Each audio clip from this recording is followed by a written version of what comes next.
Alright, here are the 5.B.1 notes where we're going to model exponential functions that have a percent of increase or decrease. And we've kind of already talked about this before when I was talking about saving money and how that money grows exponentially over time. So let's look at this example. Suppose you work hard all summer and save up $2,000 to start a savings account. You check out many different investment options and decide it would be best to invest your money in a mutual fund that earns 10% interest every year. Fill in the table below to help you write an equation to represent this situation. Our B value is 1.10 because our growth, we have 10% as our growth rate. So what we're going to do is we start off with $2,000. Then we're going to multiply this by 1.10. And the reason why it's 1.10 because we are growing by 10%. So on my calculator,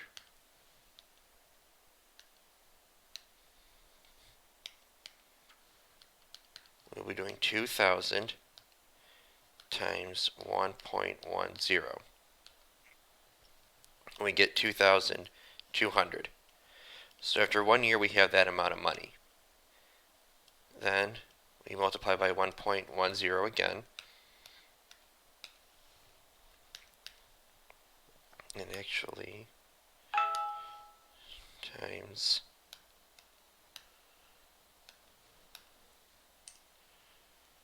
so we get 2,420. And we're going to keep going, multiplying the previous answer by 1.10.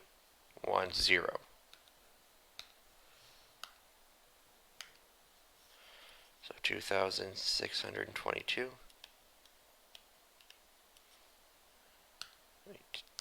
Sorry, 2,662. Then 2,928.2. And keep doing that. So times 1.10 times 1.10. So I will let you fill in the rest of these. Go ahead and do that real quick.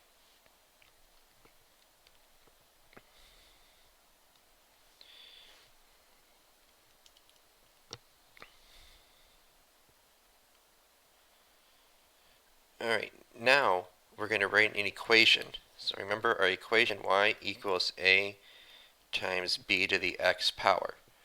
We start out with $2,000, so y equals 2,000 times 1.1 to the x power. So that is our equation.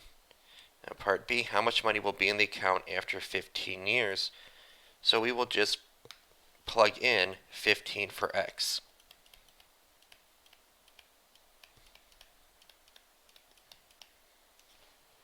So we can get our calculator out.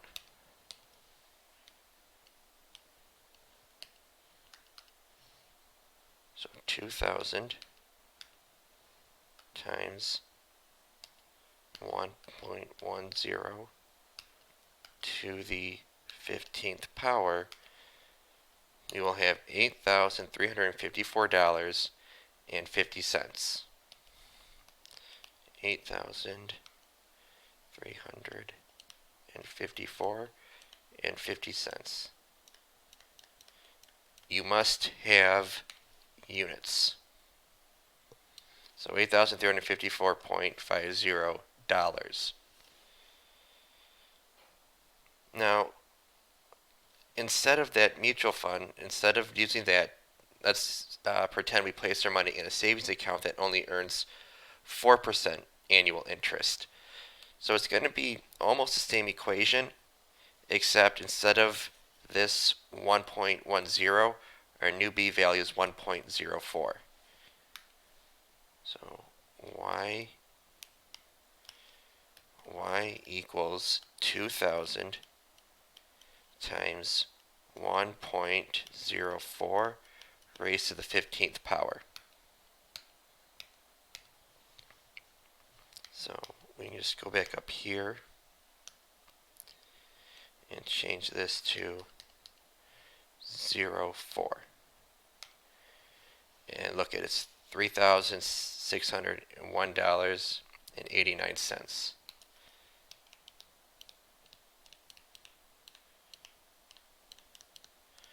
So significantly less money by having a lower interest rate.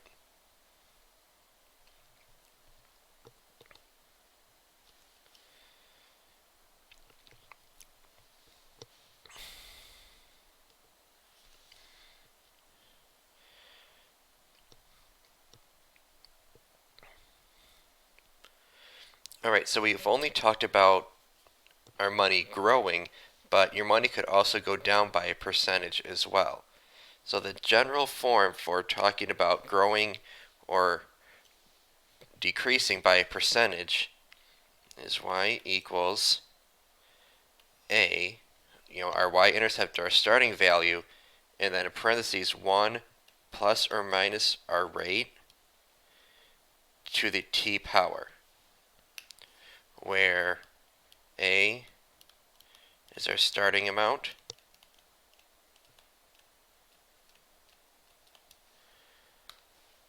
r is our growth rate, or growth percentage,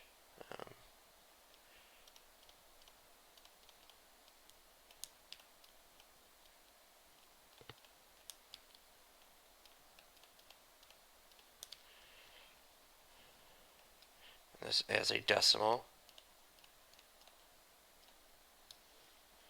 and t is time.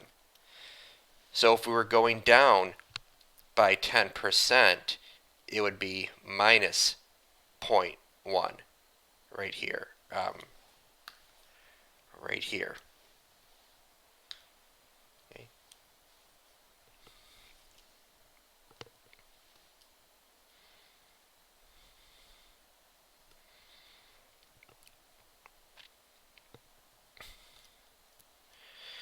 Alright, so let's flip the page and look at some examples.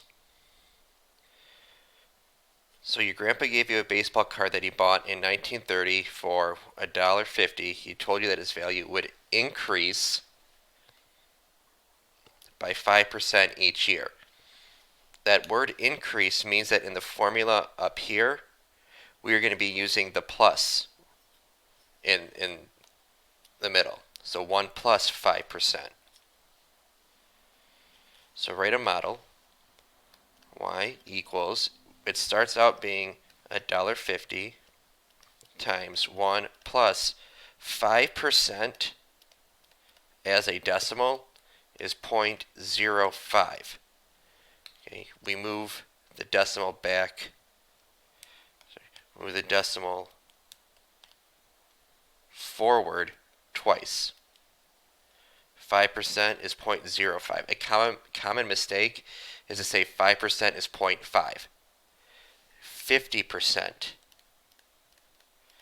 that is 0.5. So 1 plus 0.05 to the x power. Now we're going to combine this part. Equation will be y equals $1.50 or 1.50 times 1.05 to the t power, or x power. It doesn't matter if you write x or t there. A lot of people write t because that implies time. Now, how much is a card's projected value today? Well, that was in 1930, and it is the year 2020, so luckily that's easy for us to say that's about 90 years. So y equals 1.50 times 1.05 to the 90th power. So 1.50 times 1.05 to the 90th power, and we get $121.89. and that would round up to 10 cents. So 121.1 dollars. You could also write it with the money sign in front instead. Both answers are perfectly acceptable.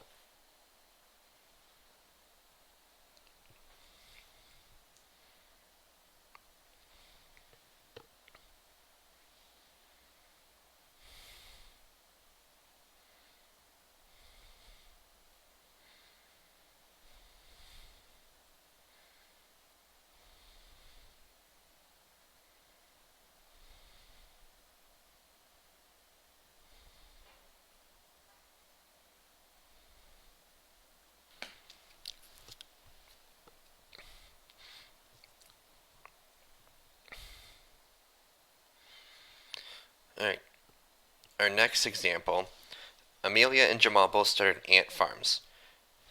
There was a 2-for-1 deal, so Jamal bought 100 ants to start his farm. He tried really hard to take care of them, but didn't do enough research on what ants need to survive. Unfortunately, each week, 20% died. Okay, since 20% died, that means in our equation we're going to do minus 20%. How many did he have after 4 weeks? So y equals, we start out with 100 times 1 minus, well, 20% is 0.20. So minus 0.20 raised to the t power. Now, you could combine this before typing that into your calculator, or if you type this into your calculator with parentheses, it will still give you the same answer. I just like to always make things a little bit simpler. And now we're going to plug in 4 for t. So 100 times 0.8 to the 4th power. So we're down to 40.96. Now, here's the thing. When we're talking about people or things that you really can't cut in half, you can't have 0.6 ants. So we are going to round that to just 40 ants as our answer. When you're dealing with people or things like that, always round down. You know, for an example, if we were talking about how much weight an elevator could hold, and we got 40.96, that the elevator could hold 40.96 people, if we rounded that up to 41, we are now overweight for the elevator, and it would crash. So always round down. All right, in part B, we have Amelia, who spent $8.50 to start her ant farm. However, she learned in her science class about ants and was able to take good care of them. Her ant population actually grew by 14%. So that means we have 14%. That's actually 0.14. So we'll need that. After 10 weeks, she had 150 ants. How many ants did she start with? So because we're trying to figure out what happened 10 weeks ago at the very beginning, our t value is going to be negative 10 because we're trying to figure out what was her value or how many ants did she have at the beginning. We know after 10 weeks it was 150, but we're trying to figure out what happened in the past. So y equals the 150 ants times 1 plus 0.14 because we grew by 14%. And then our t is negative 10. So now I'm going to type that into the calculator.